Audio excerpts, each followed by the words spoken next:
Alright, folks. So I'm going to do another one of these reaction videos because partly because I'm bored. And I'm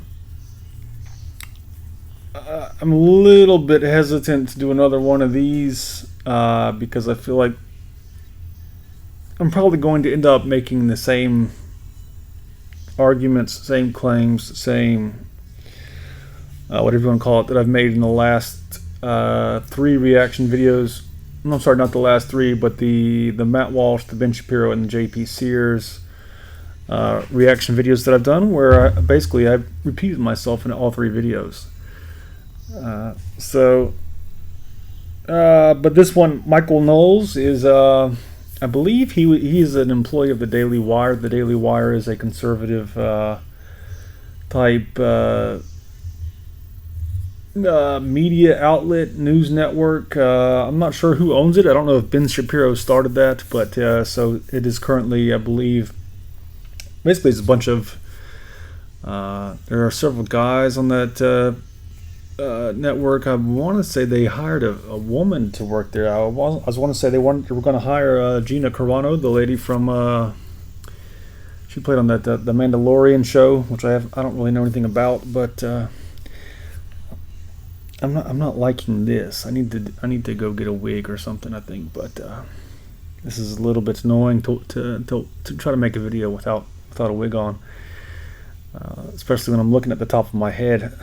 So, but he's part of that group, and so this is one of the reasons why I like to watch it, because I feel like this is good target practice. Maybe that's what it is. Maybe that's the reason why I'm doing these. I think it's kind of fun, but I do find that, so now, having done three now where I basically repeated myself in, I feel like I'm beating a dead horse, and I'm kind of like, I don't know if I want to do that again, but why not? I don't have to upload this. If it turns out to be bad, I'll just sit on it, or I'll just throw this in the trash.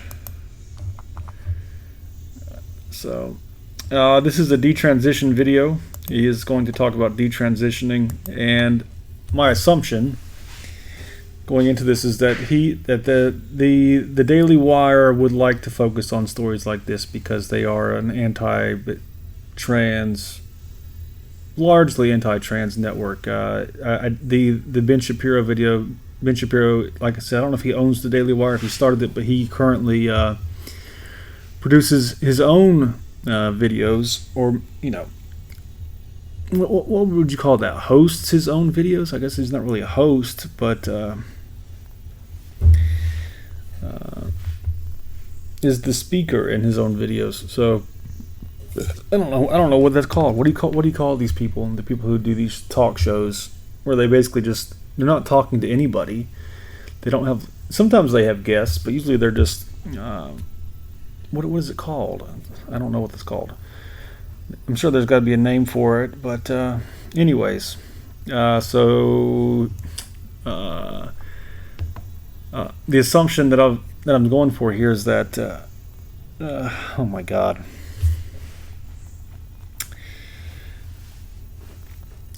is that this is going to be a trans is wrong type video, that this is trans don't know what they're talking about, they're all crazy kind of thing, and this detransition is proof of that. This person, maybe it might not be quite that harsh. Maybe he'll be fair, but judging by what I've seen come out of the Daily Wire so far, I would say probably not. So it could be fun, because usually I kind of like it when they go overboard a little bit, because it makes it more it probably makes it easier. So I'm kind of maybe like with the J.P. Sears, the last one that I did, that was just so ridiculous. The arguments, it was a comedy. It was meant to be, his video was meant to be funny, but the arguments themselves that were kind of presented in that were just so ridiculous that I just felt like it's like going to a kid's basketball court or game, and as a 5'10" adult, and swatting kids layups and things like that out of their hands. I'm not calling JP Sears a kid. I'm just saying that the arguments were so weak that it was just kind of like, well, why am I even here?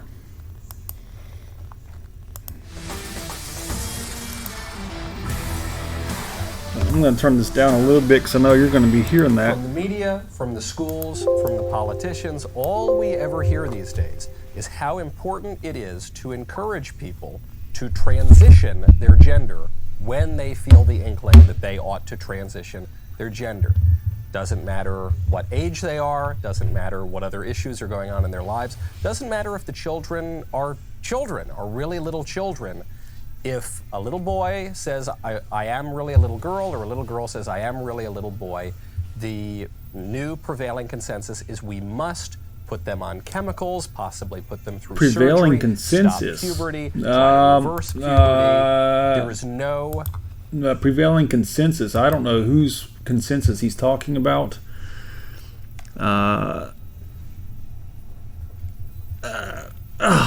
Sorry, I have some kind of bug bite on my ankle there.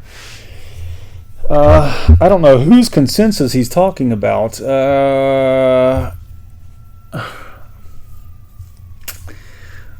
Just to give you an example, I came out as trans back in 2013. It is now 2022. I came out as trans in 2013.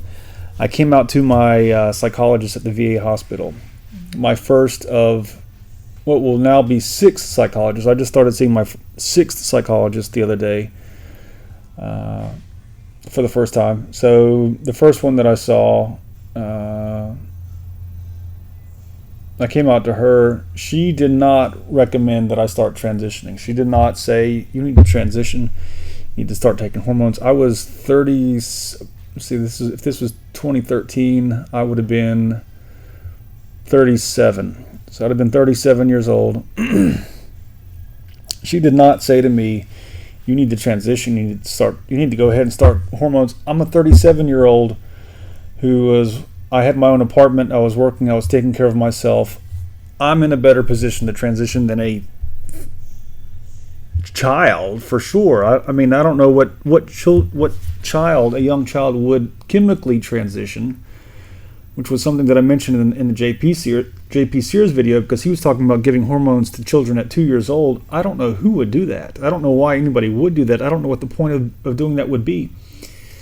You're basically putting your child's health at risk for no good reason, because there's no benefit for a child at 2 years old to be taking cross-sex hormones. Children don't go through puberty until they're like 11 or 12. So, I mean, it's like, are you trying to get your 2-year-old boy to start growing breasts? Why would you do that? I don't know anybody who does do that. I don't know where he's getting this idea from. When he's talking about children transitioning and that sort of thing. I have heard of doctors telling their patients that, but when it comes to the prevailing consensus, I don't know. I can't say that that's, of the 6 psychologists that I've seen, not a single one of them has told me that I should transition, that I should take hormones, or even socially transition, meaning that I should wear women's clothes in public or that sort of thing. Not a single one out of 6 psychologists that I've seen has said that to me. As an, like I said, when I first came out as 37, I'm 46 now. I'm on my 6th psychologist. I saw him for the first time the other day. He did not say anything to me he doesn't even know about trans. The only reason I'm seeing him is because the last therapist I had was so bad that I had to request a new one. And she told me that I was not ready to transition because I didn't have my own apartment. So she said, you're working for your father and living in his shop. You are not ready to transition, is what she told me. So when I was talking to her, I was around 42. Well, no, 44. So 44 years old. She's telling me I'm not ready to transition. So the prevailing consensus is that young children should transition. I don't know. I don't buy that.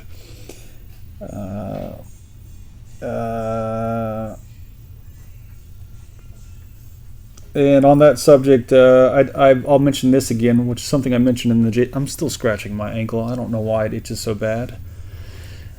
Maybe I should stop doing that. But in the JP Sears video, I mentioned that I asked my psychologist the question of, if a patient came to you and was describing problems they were having in their life and you recognize those as symptoms of gender dysphoria, would you give your patient the diagnosis of being trans? Would you say to them that you think they're trans, or would you just keep that to yourself? And she said, it depends on the patient. It depends on whether I think they'll be able to handle it and that sort of thing. So I don't really see the psychologist as kind of eager to jump on to someone who they suspect is trans, or maybe is even claiming that they're trans, and just say, pushing them. She said that she would not give them the diagnosis because she wasn't sure, or it depended on the person, because it depended on whether she thought they would be able to handle it. And if she did give them that diagnosis, she would not tell them to transition because it is a risky thing to do. So, like I said, the psychologist I have now doesn't even know enough about trans to even suggest that I should transition. He can't even help me come to the conclusion if I am trans or not. So to say that like this is the new paradigm, this is the new consensus, I would ask for some evidence. I would ask for some studies. What percentage of mental health, because I do believe to get hormones you have to go through a mental health provider first. I'm not positive about that. At least in my case, I had to go through a mental health provider first. I could not just go to an endocrinologist and say, hey, I want hormones. I had to go through an endocrinologist. I had to be evaluated by someone specialized in what you might call gender studies, maybe gender dysphoria. I'm not sure. Even the psychologist that I came out to back in 2013 could not approve me for hormones.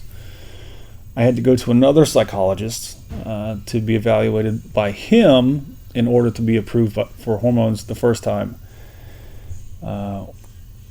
So that's the VA. I got to the VA for all my health care, so maybe that's just the way they do it. If I were to go to a private doctor, a private health care, whatever, maybe they do it differently.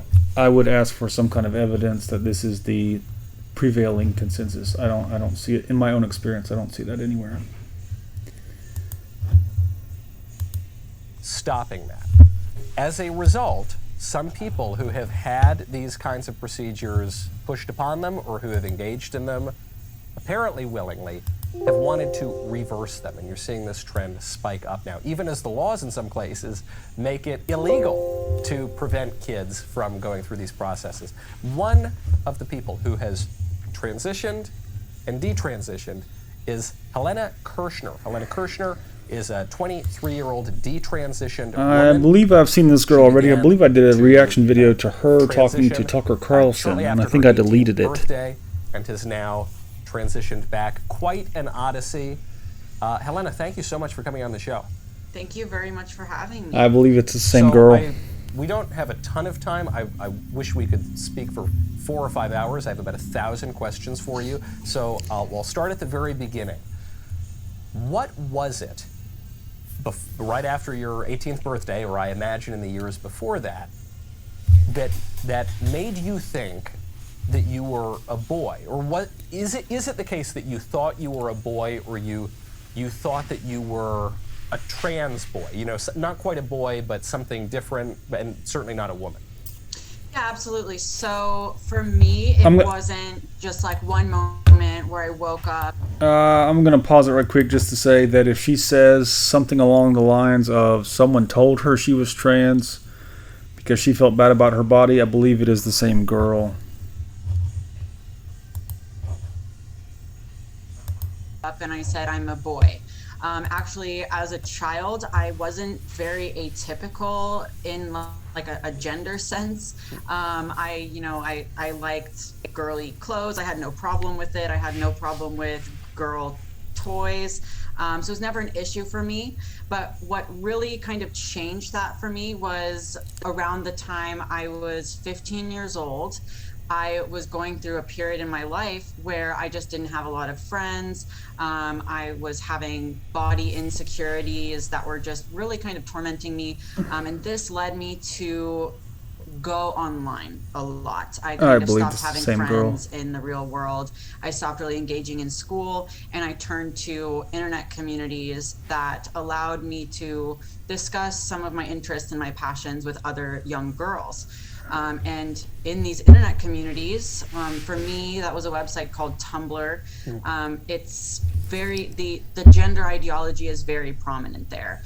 And as kind of a prerequisite to being able to participate in those social communities, you have to really agree with the gender ideology. And there's a lot of social incentives to do something like change your pronouns from a she, her to a they, them. That's a very small step that isn't an instant commitment to like becoming a boy or transitioning. So that's how it started for me. I felt that kind of social pressure. And so I did start to change my pronouns. And it took 2 or 3 years before I actually reached that place where I was like, I'm a boy.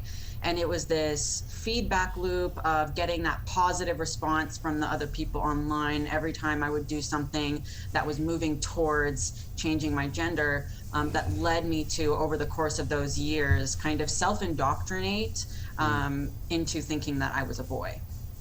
It's so frightening because what you're describing, you were 15 years old, you felt socially awkward, you had body issues. I think that describes every single 15-year-old, certainly every 15-year-old girl.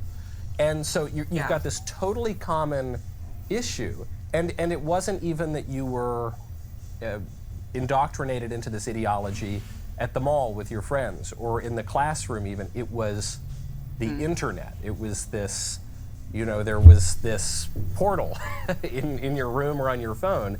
And in order to be accepted in these communities and to participate in these communities, you had to participate in this ideology. Absolutely. The ideology is so prevalent, and something that I think a lot of, older generations don't quite understand is that in the perspective of that 15-year-old girl who has had a falling out with her friends, she feels lonely, she feels insecure. Those internet communities that they then find that feel so accepting to them, they feel like the be-all and end-all. It's not just something you're casually kind of browsing to get updates about your favorite show or celebrity. It's like these internet communities are, they're what makes you feel accepted, and they're where you want to fit in. So you're willing to do almost anything to kind of conform to that social group. And it's not necessarily a conscious thing. I'm a little bit curious as to what kind of group that she's talking about here, what kind of group it was she joined. Because if she had joined a transgender group, my first question would be, why did she join a transgender group? If it's not, then my question would be, why is she getting this sort of feedback? So that's I'm a little bit curious about that. That's the first thing that I would ask her if I were interviewing her, is what was the kind of, you might say, the nature or the purpose of the groups that you were joining. Were they trans groups? Were you looking for gender deviant groups? What kind of group was this? Was this just a generic discussion blog, like we're just going to talk about whatever?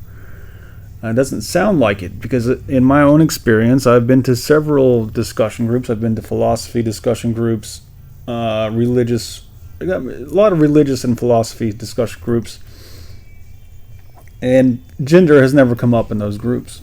The only place gender has come up in a discussion group for me online is in a transgender discussion group.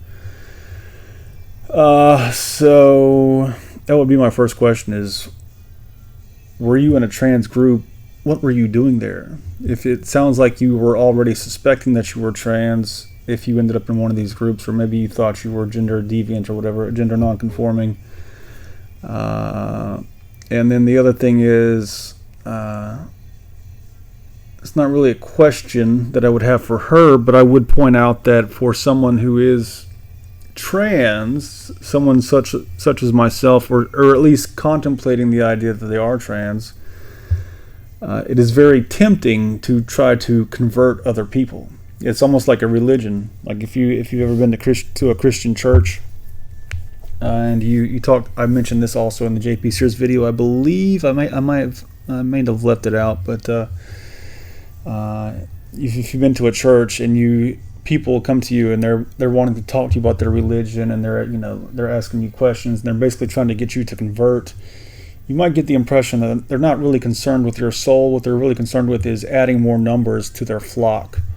Basically, they want people to join, to adopt their beliefs because it validates their own belief. It is a way of appeasing their insecurities about their belief. So that happens with religion. I'm going to assume that it happens when it comes to gender. That if you're in a group that is a kind of a trans, the idea there is you're there to talk about trans stuff. There's probably going to be a lot of people in that group who want to convert you. If you go into a group like that and you say, hey, I don't really feel good about having breasts. There's probably going to be at least one or two people in that group who jump on that opportunity and say, you're probably trans. So that's my thought on that. But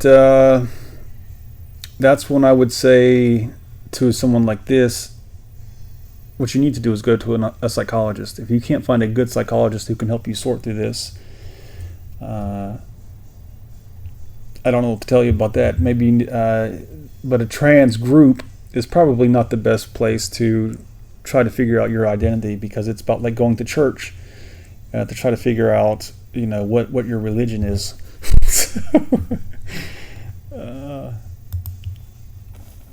Where you're saying, oh, I'm going to change my gender so that I'll fit in, but it's like you have all of these kind of subconscious motivations that are saying, and also things that are very overt. I mean, there are people in these communities who will say, if you don't like your body, that's a sign of gender dysphoria. It's the same girl. I'm probably certain this is the same girl. Dysphoria. Huh. If you don't like the way your voice sounds in a recording, that's a sign of gender dysphoria. Hold on, I have to pause you there. If you don't like the way... That's real. Not one single person on Earth likes the way their voice sounds in a recording. That's a universal experience. Exactly. So you have these messages that as a teenager you don't really realize how universal it is, but you have these people in these posts and everything telling you that these are all signs of gender dysphoria. And so you have these subconscious motivations, and you also have that overt kind of brainwashing that happens that encourages you to reinterpret everything in your life as a sign of gender dysphoria. So the reinterpretation, I think, is really interesting. Did you grow up with a particularly solid worldview? Were you raised Christian, or were you raised with some particular political view, or not? So I wasn't really raised Christian, although I did attend a Catholic school. My parents kind of lean conservative, and they were always suspicious of public schools. So I did start out going to a Catholic school, though we weren't really practicing in any way. And as for any kind of political view, I think I vaguely just tried to copy what my parents were talking about. But obviously, as a child, you're not the one really having those views. So then I really didn't have any kind of stable value system. So then when I was able to go into these online communities unsupervised, without the adults in my life kind of checking in, what is it you're doing on your computer for all those hours, then I was just really vulnerable to internalizing these messages and these political views that are in these online spaces. And one of the things that's so alluring about them is, I think every teenager goes through a period where they want to kind of differentiate from their parents. They want to say, oh, mom and dad are, old fashioned, they're outdated, blah, blah, blah. That's pretty natural. But this kind of political worldview that you find in these online communities, it turns that feeling that you have of, oh, my parents suck, into a radical political thing. It makes it feel so validated, so important. So that's also another reason why it just really appealed to me. Now, again, I'm just kind of curious as to what kind of group she was in, because it went from talking about gender to now talking about political stuff. I have seen at least one trans group that was political, but not really.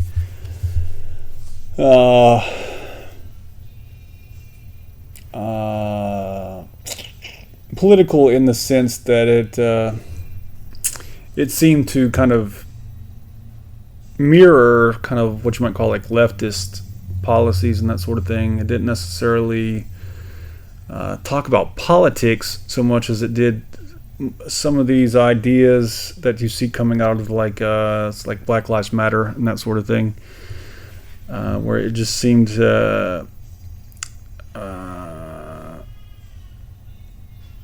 you would see things like it was a kind of anti-white, anti-conservative group, basically.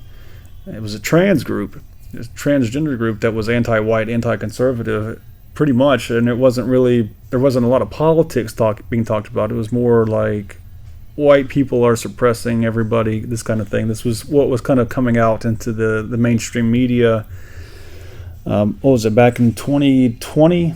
I believe after 2020 when George Floyd was murdered, and then people started getting into this anti-racist stuff, and that in that trans group, that's basically what it was. Largely, what was coming out of that group was this kind of just anti-white, white people are the enemy type thing. They didn't say things like that, but it was not a racist. It was not a racial group. It was a trans group that was doing that. So, but aside from that, most every other trans group that I've participated in was just primarily trans. So I'm curious about this group that she was participating in. I'm just a little bit like, or if it was more than one, maybe it was more than one group that she was participating in. I don't know. But I'm just kind of curious as to what that was about. So, personally, I don't like trans being tied in with political ideologies. I don't like when I've watched these videos. So in the past, not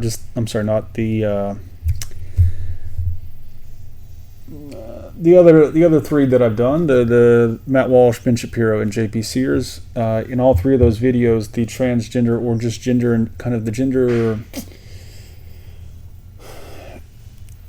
Anything gender non-conforming basically is basically being tied to leftist political ideology, which I don't like. I don't like that. I feel like it's not good for trans that happens. So, anyways.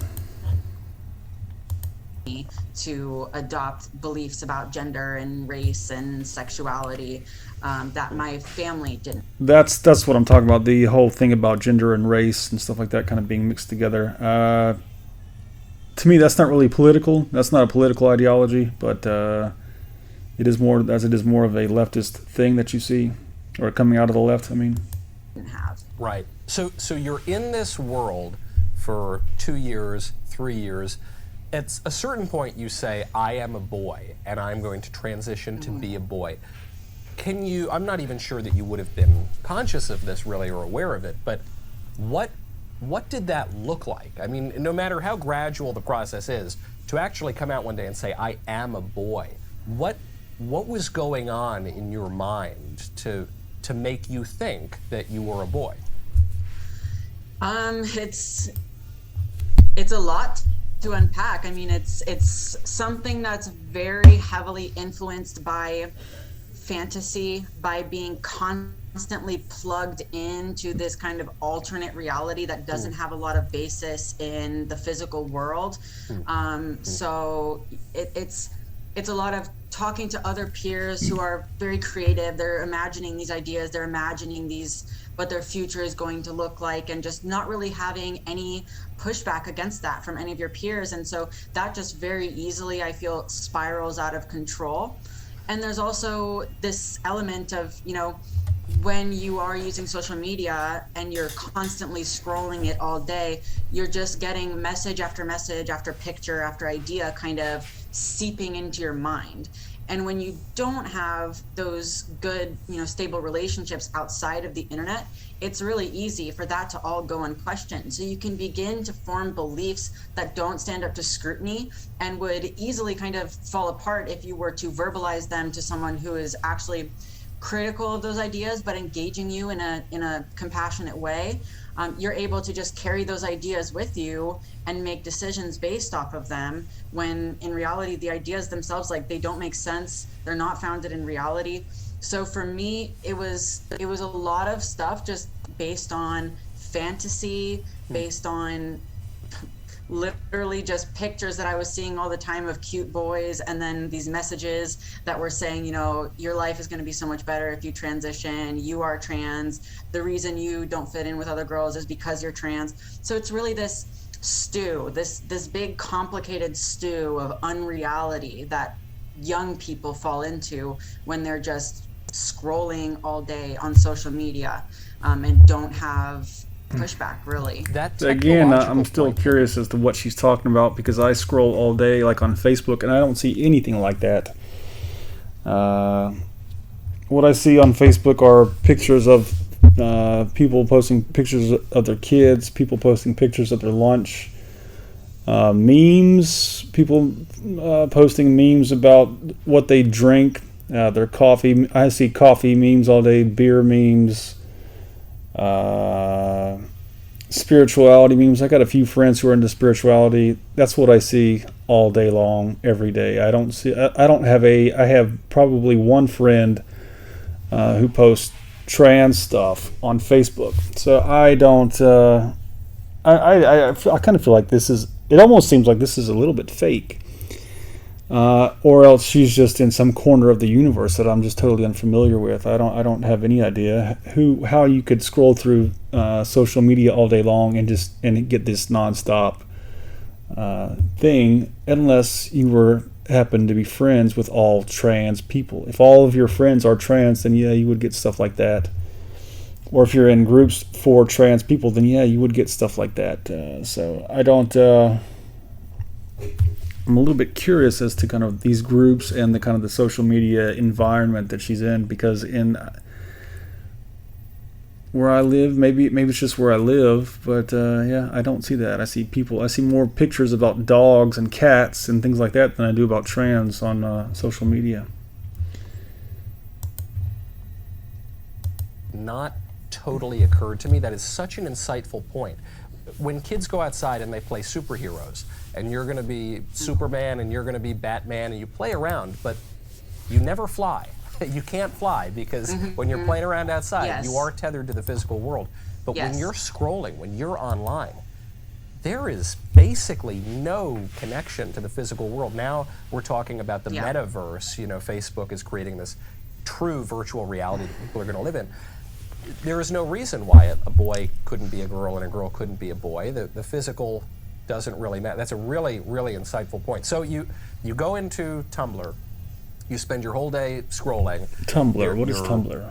I've never used Tumblr. With these messages and these images telling you your life's going to be better if you're a boy. You decide, okay, I'm going to transition. You're 18 years old, 18 in a couple of days. What is the reaction? From people in my life? Your family, any friends? You said you didn't have really friends outside of the internet, but so the reaction online? I had a small group of friends, but they were all also using this website, Tumblr. So it was still like our friendship was very mediated, weirdly, through the social media that we were using. Maybe Tumblr is different from Facebook. What I was waiting to hear here, I was waiting to either for him to ask her or for her to mention it. She has not yet mentioned that she was seeing a psychologist during any time here.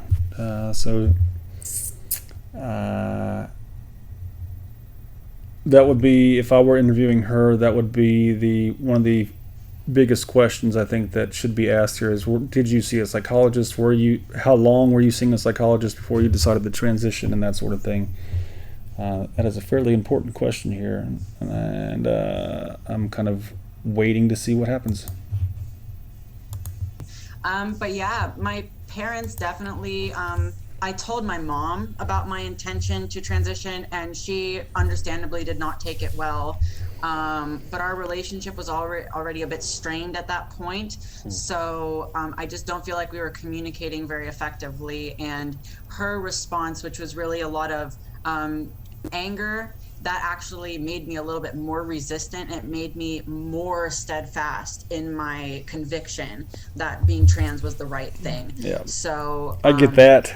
yes, about 2 weeks after my 18th birthday, I did make an appointment at a Planned Parenthood clinic, because at the time there wasn't as many clinics as there are now. So I had to actually travel to another state to go to a Planned Parenthood, because they were one of the only ones offering this informed consent model, which is really the easiest way to get hormones. So you went into Planned Parenthood. You said, I am identifying as a boy. I think that I'm a boy. Did they say, okay, well, you've got to go talk to some therapists for some period of months or years? Or did they say, here are the pills, lady. Here are the pills, sir. Go have a good day.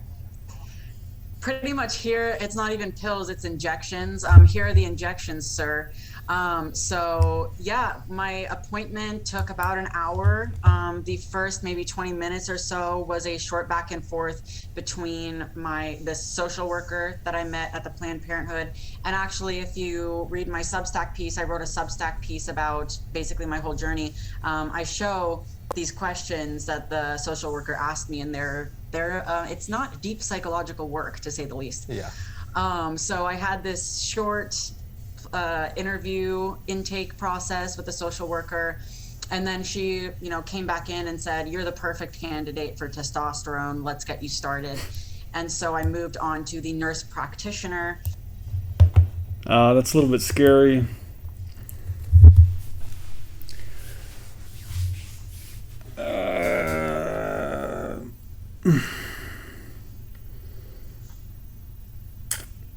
I mean, I thought it was a little bit scary how easily I was approved for hormones. But like I said, I had to talk to my psychologist first, and then she was not even authorized to okay me for hormones. I had to go talk to another psychologist at the VA, and I talked to him for maybe an hour, and we talked about gender dysphoria and things like that, and he approved me, and I was like, well, that was easier than I expected, but that was still more strenuous, or more stringent, I guess, probably the word I was looking for, than what she went through. It sounds like she really didn't even, first of all, she didn't see a psychologist for any time at all to talk about whether she was trans or not. She didn't go to a professional to say, hey, I think I'm trans, can you help me know for sure? Which is, if you think that you're trans, or you think you might be trans, that is what you want to do. You don't want to go to an online group. You don't want to be talking to your peers who are not medical professionals about your gender dysphoria. You may want to listen to their experiences or that sort of thing. Get kind of say, how did you what did you go through? These sorts of things. You might want to talk to them about that. But if you're thinking about taking hormones, or thinking you might be trans, you don't want to base your decision on that. I wouldn't, unless it's the case that, like, you're one of these people who just always knew that you were trans and that sort of thing. I wouldn't do it that way. I've been on hormones for 11 months, and I am still not sure that I'm trans. The way I see it is, I'm either kind of in the umbrella idea of trans, which is to say that I'm gender non-conforming. I'm not really a man, or you could say that I'm a man with the feminine side, something like that. But I'm kind of in that gray area, so to speak. Me. But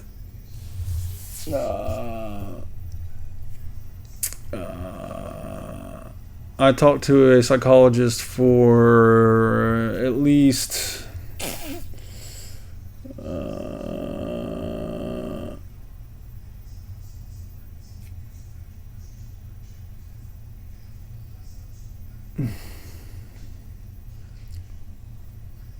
8 years.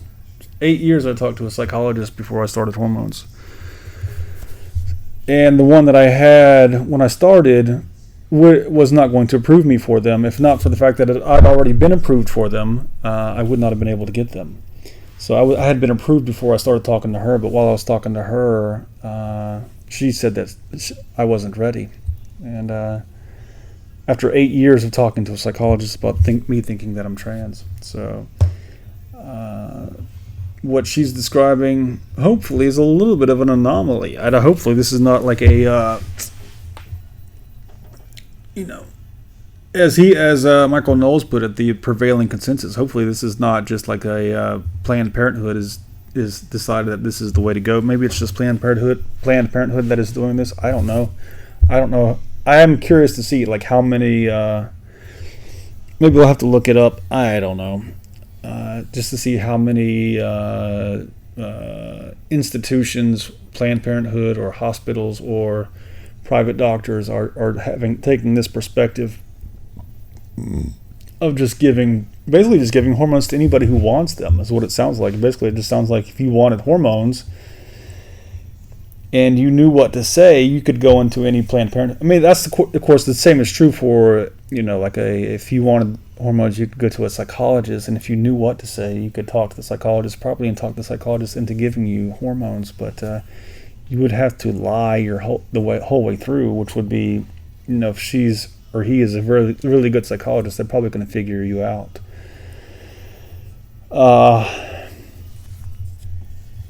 But when it comes to giving someone hormones, that's a major decision. In the past, I don't remember what it used to be in the past. I want to say that in the past you had to at least live socially as the opposite gender for a year before you would be approved for hormones. That might have been the sex change surgery that I'm thinking of. It might not have been the hormones. I'm not sure. But I think that in the past it used to be much more stringent and much more difficult to do things like get hormones or to do the sex change surgery. And you certainly had to have a letter of approval from a psychologist for either one of those. And the nurse practitioner went over a very short list of risks with me that were very understated.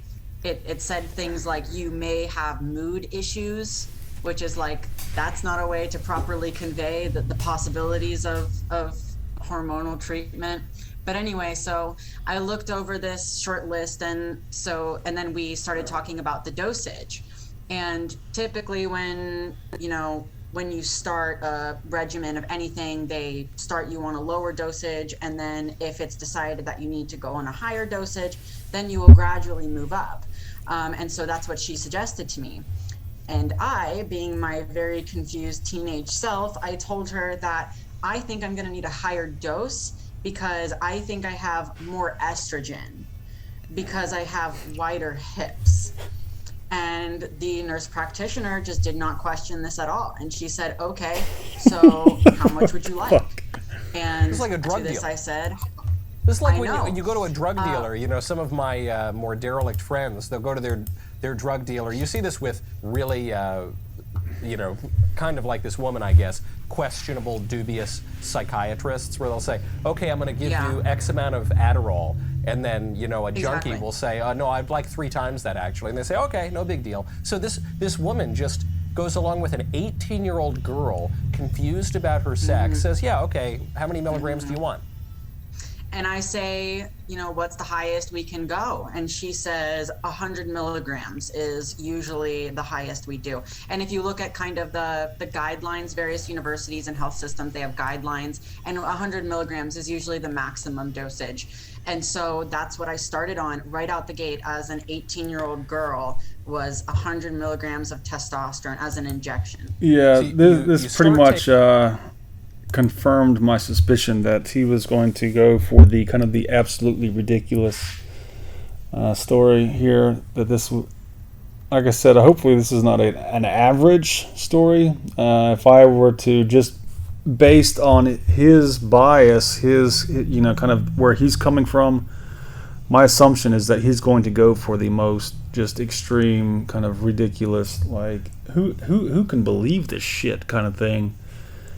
So I'm assuming if this is Planned Parenthood, then I'm assuming this sort of thing has happened before. If this is their take on this, then I would say I'm assuming that this has happened before. Maybe it's just that Planned Parenthood that she went to. I don't know. I don't know anything about Planned Parenthood. I've never been to Planned Parenthood. I don't even know what kind of institution it is. I don't know if it's like who owns it. I don't know anything like that. But just the way this story is going so far, I feel like this is pretty much what I expected.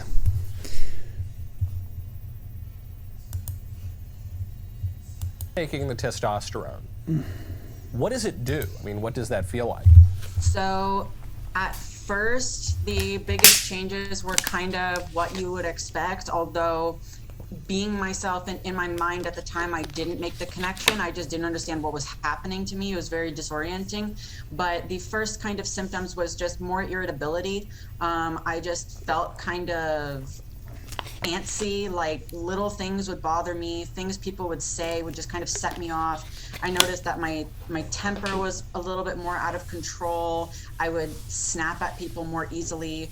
I didn't really want to be around people all that much because I just didn't feel like myself. Again, I felt so disoriented, so I started isolating a lot more. And then obviously the other obvious effect is like that higher sex drive, which for me as a young girl who I feel like before testosterone, I had a fairly average, female sex drive experience.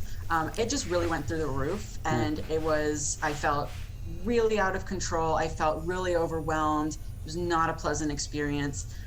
So that's kind of where it started out, which I think is somewhat to be expected, but my experience took maybe an unexpected turn, possibly because I was on such a high dose, although there's no answers. I still have never really been able to get answers for some of these things, where that anger would get so intense. I would have like such overwhelming rage attacks that I actually would end up hurting myself instead of hurting others because I was just so out of control. I couldn't control myself. I felt like a monster. And I don't know how it is for a female to male trans taking hormones. Everything I've heard from male to female trans is that taking estrogen is pretty much the same as taking an antidepressant, that you don't feel worse when you take it, you feel better. Me personally, I feel better since I've started taking hormones. I've not had any mood changes. I've never felt more depressed or sad or anything like that, which is a little bit strange because I have heard trans say they become more emotional. They don't necessarily become more depressed or anxious or irritable, but they do become more emotional, meaning they feel their emotions more deeply. But I have not heard anybody say like that. Any male to female trans. I don't really pay much attention to FTM trans. FTM is female to male. I pay more attention to the male to female. So I really don't know what the FTM go through when they're taking testosterone. But what I have heard from the male to female is that if you were not trans and you took estrogen, then it would make you more irritable or it would make you feel bad. That it's the idea here is that the hormones are in some way kind of realigning your brain with your body, so to speak. That not having estrogen or having the wrong level of estrogen is what's making you feel bad. Part of the dysphoria. So that's not something I heard from a psychologist. That's something I heard from other trans. But I've never heard of that from any trans, that they took the hormones and just started feeling really irritable and that kind of thing. So, but like I said, I don't pay attention to female to male trans, so I don't know how common that is for them. And so that was definitely the biggest consequence for me, and I dealt with that maybe once or twice a week or a little bit less at sometimes for a few months, and it eventually got so bad where I had to be hospitalized. Well, and when you say you were hurting yourself, you're not saying you went into a fit of rage and fell off the bed. You're saying you were actively taking a conscious sort of decision to self-harm. Yeah, it was. And also, I don't know about the dosages for female to male trans. She's saying that she was taking 100 milligrams of testosterone.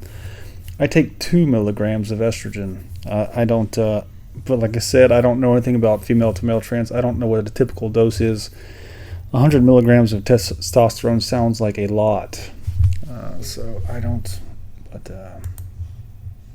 it's a very difficult experience to describe, but I guess before I was on testosterone, when I would have a really strong emotion, it might move me to tears and I would just cry and sob. But while I was on testosterone, I lost the ability to cry very easily. So I would get that intense testosterone emotion, does that. but there would be no outlet. And then for one reason or another, that would trigger anger. I would get so angry and frustrated, and that anger was just so overwhelming, and I got the urge to really externalize it. I got the urge to hit things or throw things. I just didn't want to do that. I felt so out of control. Now you know what what it's like to be a man. On myself, to calm myself down and to be an outlet for that rage, because I didn't know how else to handle it. I was completely overwhelmed. And so during this period, no need to answer if you feel I'm prying too much, but as you were transitioning your sex, did you feel you had a transition of your sexual desire? I mean, you say you had this very high sex drive. Were you attracted to boys or girls?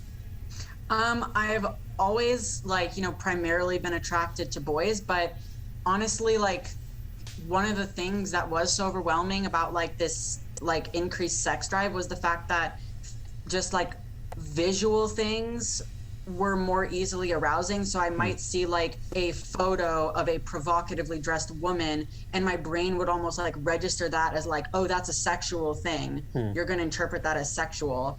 But I wasn't really seeking out relationships with women or anything. But yeah, it was that was a really interesting experience. Ever since quitting testosterone, I've lost all that. I just am attracted to men now. But yeah. So you're in this. This sounds really like hell. You're already a confused teenager.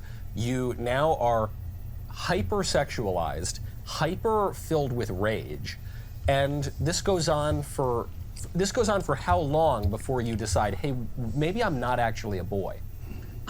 So that went on for a few months, and I talk about in my piece about how I actually needed to be hospitalized twice due to this. And sometime after, and just as a side note, not once in either of my hospitalizations or any of my mental health treatment that I was receiving because of these extreme symptoms was the testosterone ever mentioned. That was never brought up. I would write down, I'm a biological female, F, and I'm on 100 milligrams a week of testosterone.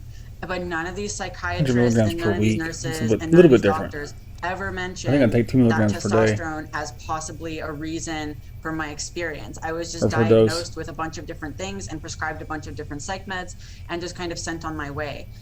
So it took me kind of she's doing injections, skipping testosterone doses because I was developing an anxiety of the needle. So I started skipping my doses. And as I started taking the testosterone less, my crazy, insane symptoms started going away. And so that was one of the things that kind of clued me in to okay, well, maybe I'm not just a mentally ill, crazy person. Maybe it's the testosterone. So I started kind of scaling back on that. And then around this time, I was doing a lot of reflecting on, this is not matching up to that fantasy I had as a teenager. As a teenager, I was kind of promised, this is going to save your life. This is going to make you feel authentic. This is going to make you your true self. This is going to make you so happy. You see all this stuff it's trans joy, all this kind of really frilly, happy, positive language. That's not what happened to me. So I really started kind of comparing my reality versus my expectations before I transitioned. And eventually that led me to just fully realize that it was all a total mistake. And I realized very quickly that I was just really confused, and this whole trans thing was not real for me. I just can't get over the medical malpractice of, you get a patient like you comes into the doctor says, okay, well, this young girl is taking an insane amount of testosterone, injecting it into her every single day. Yeah, maybe cut back on the Coca-Colas and you'll feel better. Oh, maybe we should ply her with more drugs. That'll fix it. It couldn't possibly have anything to do with this totally unnatural experimental medical procedure that we've only been doing for like 5 minutes. That is so insanely irresponsible that if you weren't saying it to my face right now, I wouldn't believe it. I know, and it's almost hard for me to believe, but it's like, think about it. It's not just one doctor who did that either.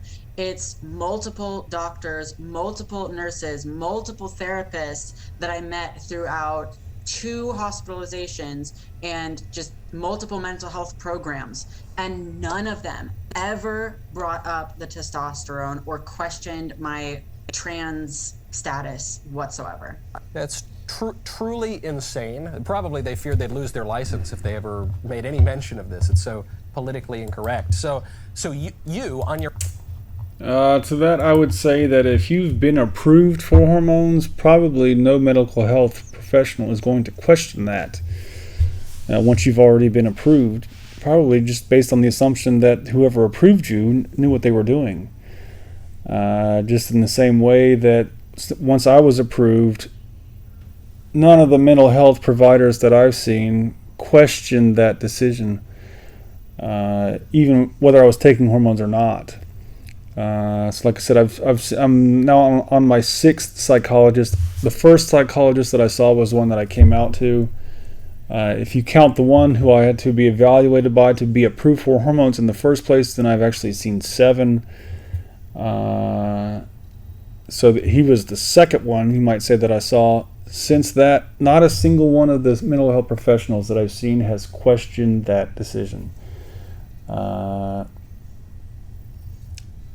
That's partly because they don't know. Partly. The professional who approved me for hormones was a specialist in that area. That, like I said, the psychologist that I'm seeing now doesn't know anything about trans. He can't really question the decision of that doctor who approved me.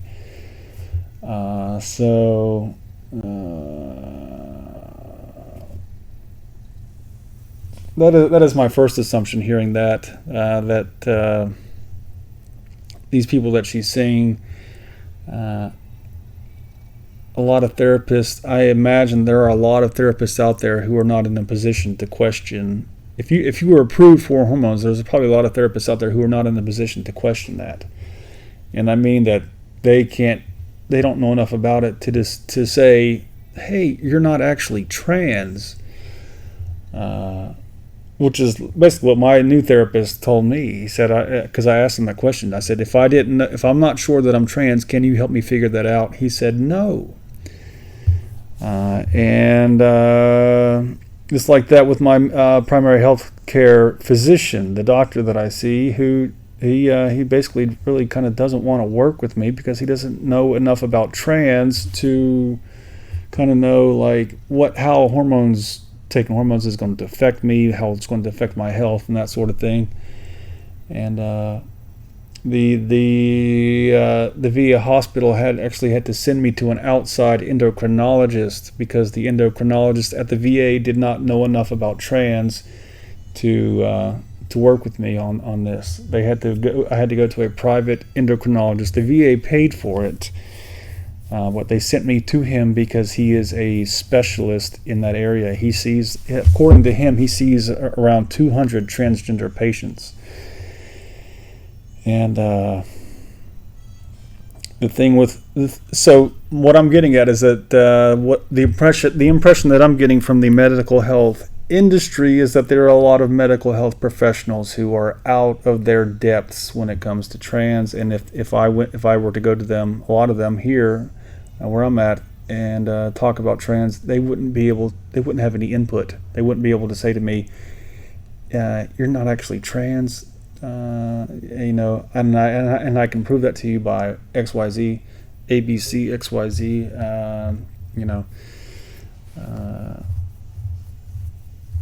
They just don't have that capacity. So that's my thought on that. your own, with no help from these useless doctors, you on your own realize, when I inject the testosterone less and less, the symptoms abate. How old are you at this point? So at that point, I was about 19 and a half. Okay, so do you then come to the conclusion, okay, I've got to stop this, the fantasy isn't matching up, I've got to go back to being a girl, so that... I think it should tell you something. The same girl has been on several shows. I saw her on Tucker Carlson. I believe she was on someone else's show too. So this would be, I don't know if I watched that one, but apparently one of the reasons that she is, you might say, famous is because her story is so ridiculous. This would have been a little before you turned 20. Yeah, about 6 months before I turned 20, I just had this like breakthrough moment of like, holy cow, this is insane. It's really weird. When I think back to it, it's like one moment I was kind of under this spell, in this delusion, and then the next moment it was like the dormant, like rational me inside of me woke up and was like, holy cow, this is totally insane. Why am I trying to be a boy? Yeah, right. It seems so simple, but if you're in the throes of it, maybe it's not. So at that point, do you just throw out the testosterone, or do you go to a doctor and sort of change your classification, or what happens? No, yeah, I mostly just stopped taking the testosterone. I threw it all out. I was really like disgusted by it. I just wanted it out of my sight. I wanted it out of my living space. And I went to this clinic that I had been going to, and I did tell them that I had stopped the testosterone, but they didn't ask why. And I felt too ashamed and embarrassed to tell them, because at that point, I really thought that I was the only person on earth who had ever regretted transitioning. That was never a concept in my mind. All I thought was, trans is awesome, trans is amazing, life is gonna be awesome. And so I felt so embarrassed. So I didn't say anything to those clinicians, because I knew that this was a clinic in Chicago with like Black Lives Matter and trans rights are human rights, like splattered all over their clinic. Yeah, I don't think I'd go to a place like that. All the clinicians were transgender too. So I was very scared to say anything about my regrets to them, because I knew how people had treated the idea of regret in the trans community, which is not in a nice way. Not in a nice. Is it denial that people really do have regret, or is it just outright hostility? It can be both. So it's denial that regret ever happens. You see these like kind of statistics thrown around that are really, they're not relevant to the situation at hand, where it's like, oh, only 0.0001% of people regret transitioning. No. So you see that kind of denial, and then you also get that hostility where it's like, oh, well, you're just stupid. You're just, everyone else is trans, but you're just an idiot. Where it's like they really turn on you, where it's like when you are that 15-year-old, 16-year-old saying that, oh, does this mean I'm trans? They're like, yes, that means you're trans. You're so trans. You need to question yourself more. You need to change your pronouns. You need to get a binder. You need to do this. I'll buy you a binder. All these people. And then as soon as you regret it, they're like, oh, you're an idiot. Could you forgive what is a binder? Oh, it's a chest compression thing. So when I was on Tumblr, an older adult person on Tumblr bought me a chest compressor when I was about 15 or 16. Man. So, okay, so you say, okay, I'm not doing this anymore. I put the testosterone away.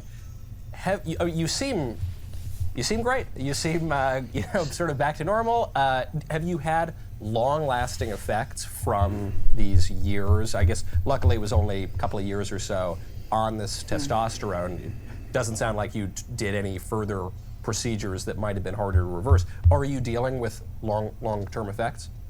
I have been really fortunate in that I haven't had any long-term health effects, which is not something that many people can say. Many people, even after maybe only 2 years on testosterone, like they're still dealing with very permanent effects, and sometimes it can be dangerous health effects too.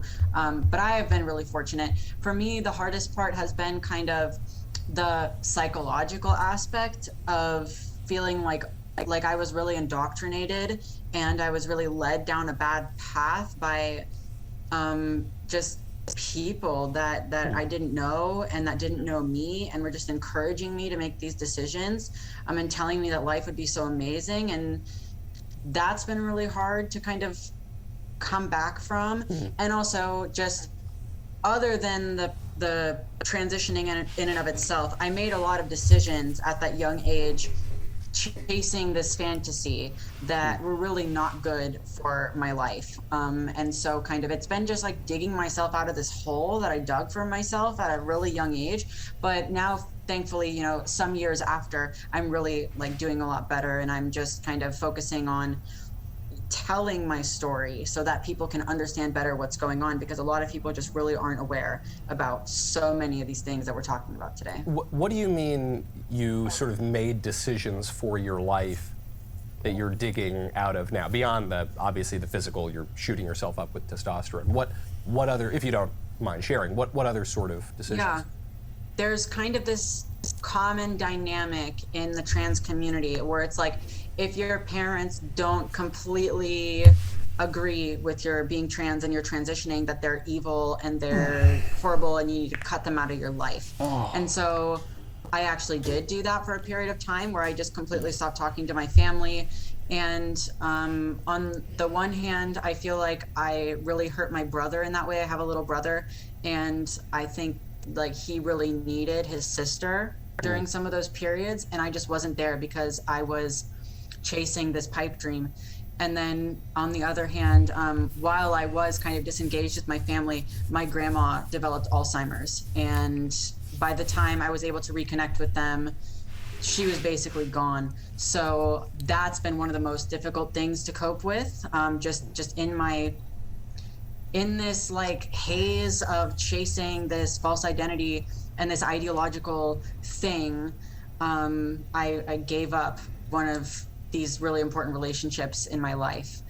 So yeah, that's been really difficult. So that is hard, and it is a reminder. Everybody, not just people who go down this kind of crazy rabbit hole, which you're describing as being quite cultish, right? Cut off all your family, pursue this very sort of radical view of human nature and fantasy. But everyone to some degree, deals with these things where, if I had not been so focused on this one thing, I should have done this differently. I could, this really set me back a number of years. So now that this is being debated, not just for 18-year-olds, by the way, but for 8-year-olds, for 5-year-olds, there's a big fight over a law in Florida that says you can't talk about transgenderism in a kindergarten classroom, and the White House is saying this is horrible and abusive, and of course we need to talk about transgenderism to toddlers. What is your advice for parents who might be dealing with this with their own kids now or in the very near future? So for parents who aren't dealing with it quite yet, I think one really important thing is to, recognize that social media is very dangerous, and these devices that kids are using are very dangerous because they don't have, adult level rational cognitive faculties, and even many adults are not really able to moderate and think critically when interacting with some of these platforms. So one thing I kind of ask parents to think about is, when your child wants to go for a sleepover, you ask them, who is this friend? How did you meet? Who is their mom? Where do they live? What is her phone number? You maybe even want to meet the parents and go to coffee with them and get to know them. But when your child's been sitting on their phone for 6 hours straight, you have no idea where they are and who they're talking to. And kind of going with that, I think a lot of parents, reflexively think that the solution is to just ban all social media.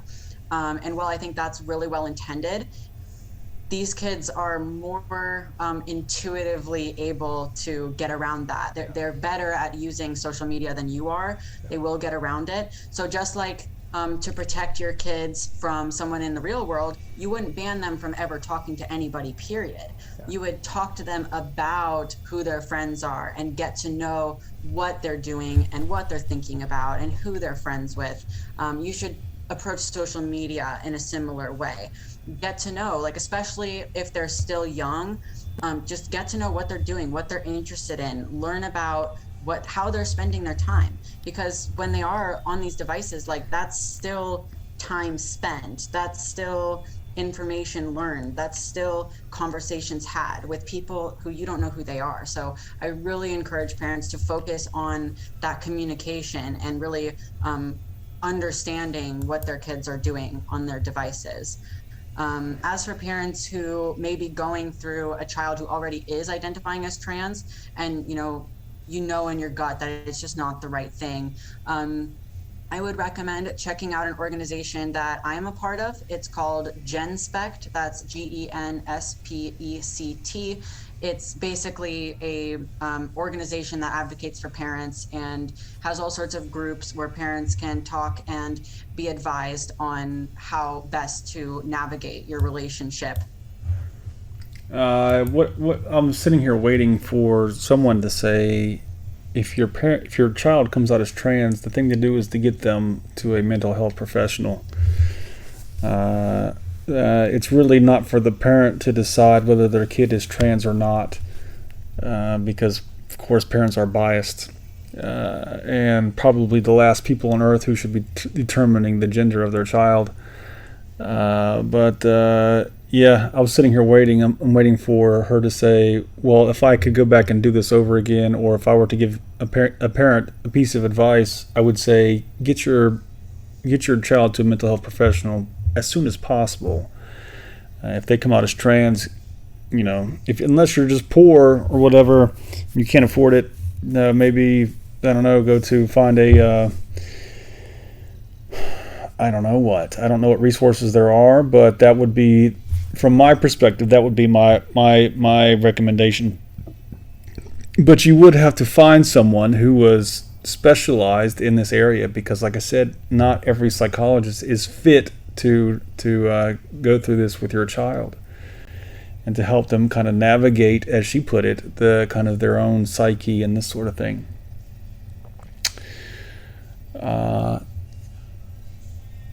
That's apparently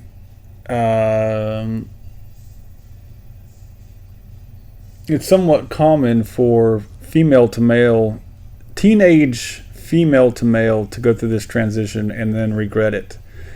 There was a Abigail Schreier, I believe is the lady's name. I've seen her on a couple of these kind of talk show things, and on her own lecture. I watched her do a lecture at some place, and she talks about this, how young girls, this demographic right here, are susceptible to these social pressures of people online or just their own peers who are kind of pushing them to transition. And I don't recall her talking about it either, about the whole thing of just going to see a mental health professional to discuss this. Apparently, I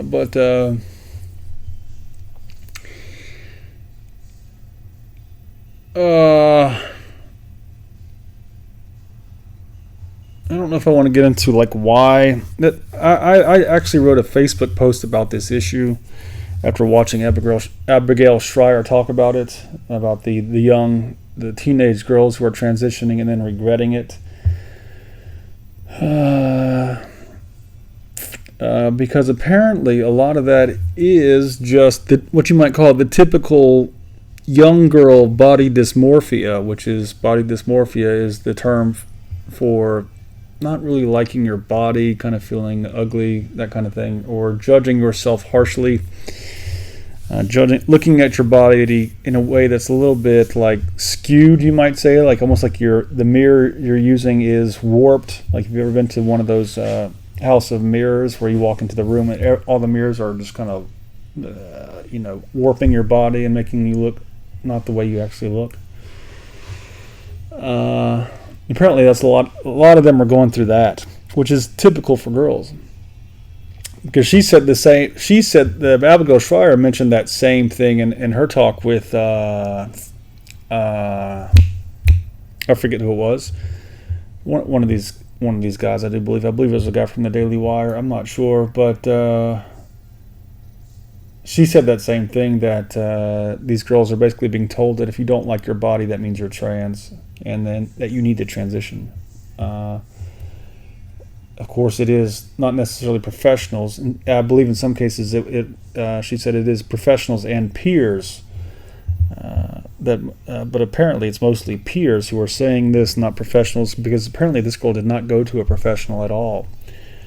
In order to start the testosterone, and like I said, once she was approved for it, there weren't any professionals who had the capacity to say, "Hey, where did you get this from? Why are you doing this? Who you know?"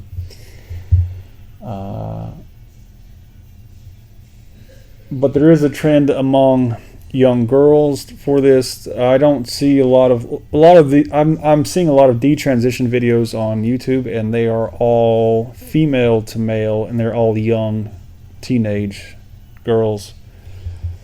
Or I don't know if they're teenage, but they're all young girls. I don't see a lot of 40-year-old. I think I've seen one or two of those, but most of them are young. But apparently, a lot of this is just body dysmorphia that they're experiencing, or they are girls who don't feel like they live up to the image of woman that our society kind of puts on a pedestal, and they kind of feel like, I don't quite have the beauty or whatever to get the value and respect from society that I want. And so the best thing for me to do basically is just to live as a man, because men are more respected than women. So apparently there's a lot of, you might say, there's actually, when it comes to a man living as a woman, there are social pressures that would discourage him from doing that. Such, just because, things like the misogyny in our culture. Our culture is quite misogynistic or misogynist, and just that by itself is enough to discourage a lot of men from going in that direction, because it's like taking a step down. So of course for girls it is quite the opposite, where if you live in a misogynist society, that is a kind of, you might say that is a pressure pushing you. If you want to go up, right? You want to improve your position. And so becoming a man is a way to do that, right? But if a trans woman can tell a cis woman anything who's thinking about becoming a man, that living a fake life is not worth it. It's better to be the real you and be even if woman is in an inferior position, it's better to be in that position and be the real you than to be in the superior position and be fake, because it's just not worth it. The male privilege is not worth living a fake life. So that is the sort of thing, like if I were her psychologist, that is the sort of thing I would be talking to her about. Like, how do you see women? What is your view of women? Things like that.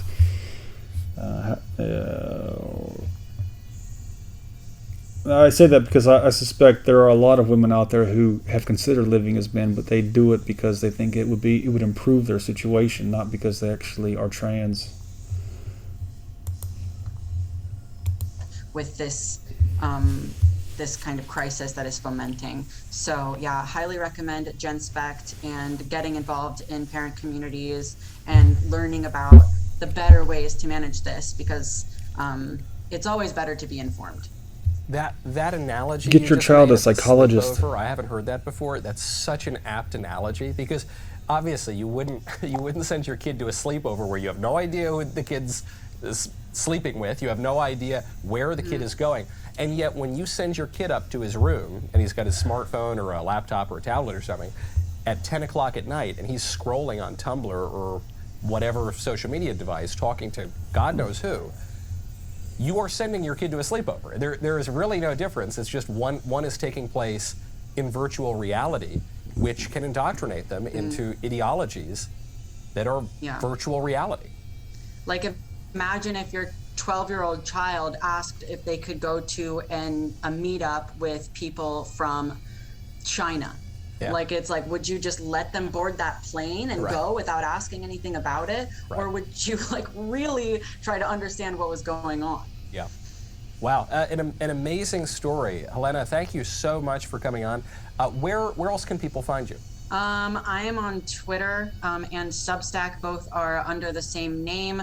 It's pronounced LaCroix, like the drink, but the last three letters instead of an X are a CSZ. That's a little bit difficult. Maybe you can put it in the show notes. Did she have Ben Shapiro on her cover photo? Yeah, you can find me on Twitter and on Substack. Wonderful. I really encourage people to head over there. I loved that essay. Let me go back and look at that. Wow. I am on Twitter and Substack. Both are under the same name. Yeah, she does. She's got a picture of Ben Shapiro with an angel halo over his head and saying it with a text that says, "Come to me, my trans children." So if that tells you anything about the motives here, because as I said, Ben Shapiro is an anti-trans advocate. So now here she is, basically, you might say, doing his bidding. It's pronounced LaCroix, like the drink, but the last three letters instead of an X are a CSZ. That's a little bit difficult. Maybe you can put it in the show notes or something. But yeah, you can find me on Twitter and on Substack. Wonderful. I really encourage people to head over there. I loved that essay you put up on Substack. I'll have to take a look at your other writing as well. Really wonderful stuff. Helena Kerschner, thank you so much for coming on. Thank you very much. It is a little bit strange that here the basically at the end here they talked about advice for the parent.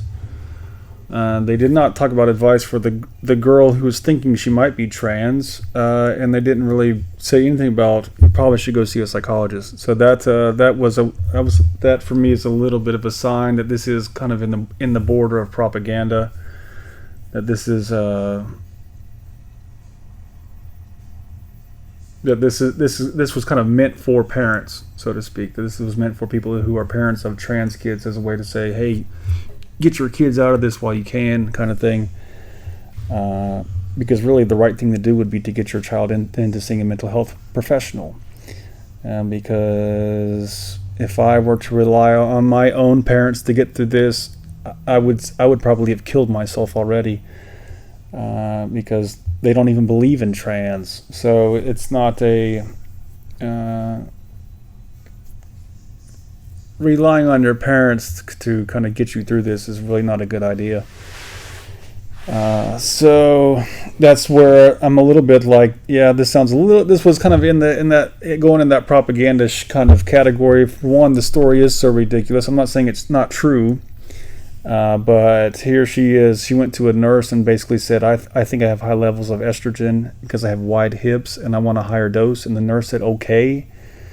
That is in the realm of the ridiculous. And then at the end, of course, like I said, the advice was for parents, not for the girls who are going through this. And nowhere in there that I hear you need to go see a mental health professional, which is what I would say anybody who is considering the idea that they're trans needs to do.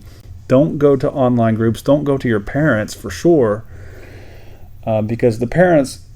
If there's anybody who does not want you to be trans, it is your parents. So yeah, that's the last place you should be going for advice on what to do. I shouldn't say the last place because it may not be the last place, but it's definitely not the first place. It's not even the second place. I would go to the online groups second, but. Even then, I think I might even stay away from those. I would instead either do research on. So this is what I would do if you're thinking that you're trans. You can tell your parents about it. Go to your parents and say, hey, I think I'm trans. If they have a problem with it, then suggest to them that they help you get into seeing a mental health professional. If they are not willing to help you get to see a mental health professional because maybe they're worried that the professional will actually validate what you're claiming, then you may have to go seek help some other way. I don't know what kind of resources are available around the United States. I don't know. But that would be the first thing that I would do, is try to get a professional, mental health professional to help you go through this and to kind of sort out what you're going through. And definitely you want one who is specialized in this, because like I said, not all psychologists or even psychiatrists are have the capacity to help you navigate through this. So you're kind of in a tough situation right now if you're kind of confused.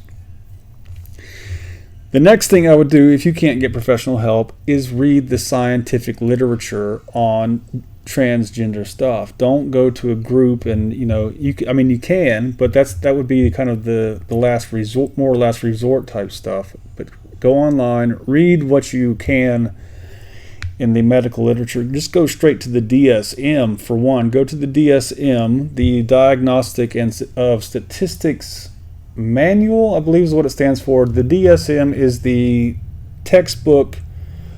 It is, you might say it's like the Bible of psychology. It is what professional psychologists use when they're going to diagnose a patient, and they have noted the symptoms of the patient, and they go through and they're basically looking for what is the diagnosis of this patient. They use the DSM to diagnose their patient. You can actually read that yourself if you cannot find a mental health professional, and look up gender dysphoria in the DSM. You can actually go online and just Google DSM gender dysphoria, and it will tell you what the definition of gender dysphoria is. Not liking your body is not gender dysphoria. Not liking your voice is not gender dysphoria. None of that is in the DSM. So that would be the sort of thing that I would do. Go look at that. Go look at any online articles, say from like Psychology Today or any psychological kind of psychology-based, scientific-based media outlets online.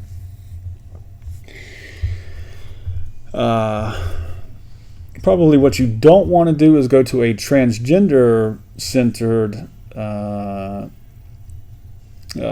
outlet, where you might, maybe it's made by someone like me who's just some individual, working from home, who is I'm not part of any organization. This is my personal YouTube channel.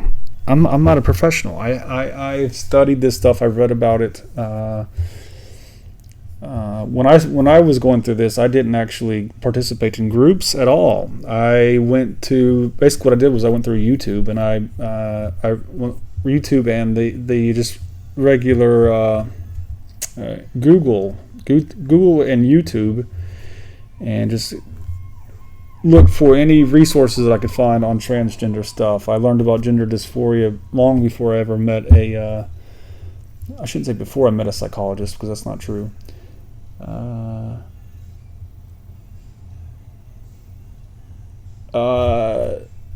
Now, just to if this tells you anything, I had been seeing a psychologist for years before I came out as trans to my psychologist, and she never persuaded me. She never pushed me in the direction to say, hey, I think your problem, you're not actually depressed, you have gender dysphoria. I do believe she asked me at one point before I came out, I do believe she asked me once if I thought I was trans, and I believe I said no. And then she dropped it.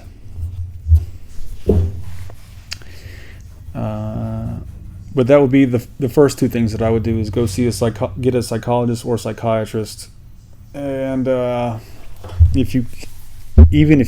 you can or can't see a psychologist, start researching it online through scientific outlets. And then the third thing I would do is find a group.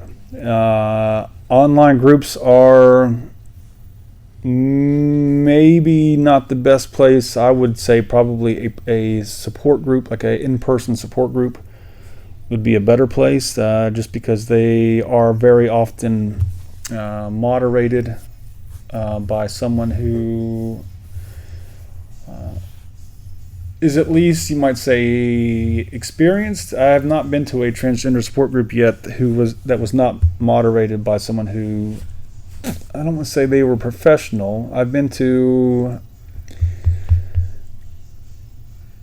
4 trans support groups. 2 of them were moderated by psychologists. 2 of them were moderated by trans. And among those, I'd rather go to the one moderated by psychologists. So, yeah. This video was kind of what I expected. I was expecting something a little bit outlandish, a little bit, just out of the ordinary, something that would maybe convince people that would, trans is bad, it's wrong, it's crazy, this is a scary world out there. You got to be careful. You do have to be careful. But this was pretty much exactly what I expected. So, ta-da.